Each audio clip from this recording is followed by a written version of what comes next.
Militer, militer, militer. Sebagian dari kita mungkin sulit membayangkan bila Indonesia tak punya militer. Apalagi selama 32 tahun rezim militeristik berkuasa di negeri ini. Militer dipandang sebagai bagian penting dari negara. Melindungi rakyat dari perang sampai menjaga perbatasan di darat, laut, dan udara.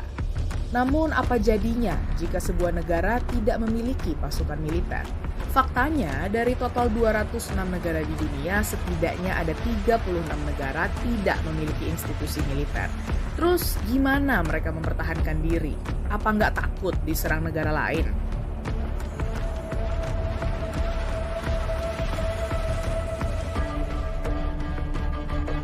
Ke-36 negara yang nggak punya tentara ini bukan kurang aware dengan serangan dari negara lain.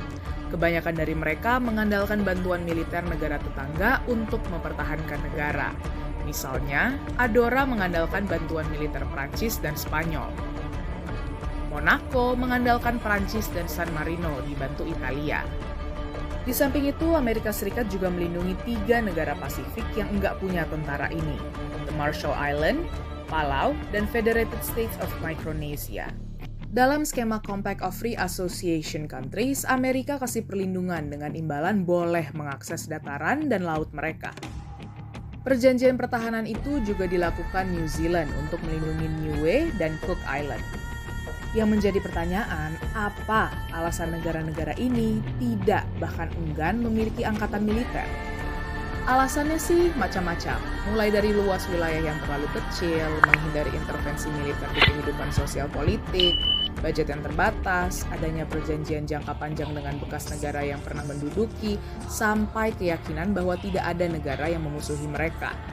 Meski begitu, profesor dari George Mason University, Peter Stearns mencatat, negara-negara tanpa militer itu sebenarnya punya bentuk-bentuk layanan keamanan yang sesuai dengan tingkat ancaman di negaranya.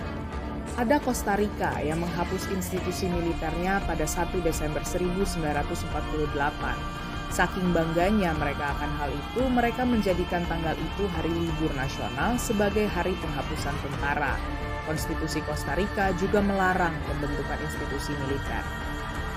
Untuk melindungi negaranya, Costa Rica punya Unidad Especial de Intervención, UEI, bagian dari kepolisian. Tugasnya memutus memberantas perdagangan narkotika, menyelamatkan sandera, dan kontraterorisme. Contoh lainnya Islandia yang punya Coast Guard dan unit kontraterorisme Vikingasjøy, serta menjadi anggota NATO, lalu menjalin kerjasama pertahanan dengan Amerika Serikat. Dalam kacamata pertahanan kontemporer, negara-negara ini menunjukkan efisiensi. Mereka juga punya kecenderungan memanfaatkan kerjasama bilateral sampai aliansi demi meraih kepentingan pertahanan diri. Jika negara tergolong kecil dengan ancaman eksternal yang minim, belum lagi diplomasi dan perdamaian yang terus diserukan di forum internasional, bukankah absennya militer bisa menjadi opsi untuk menghemat kantong negara? Jadi gimana?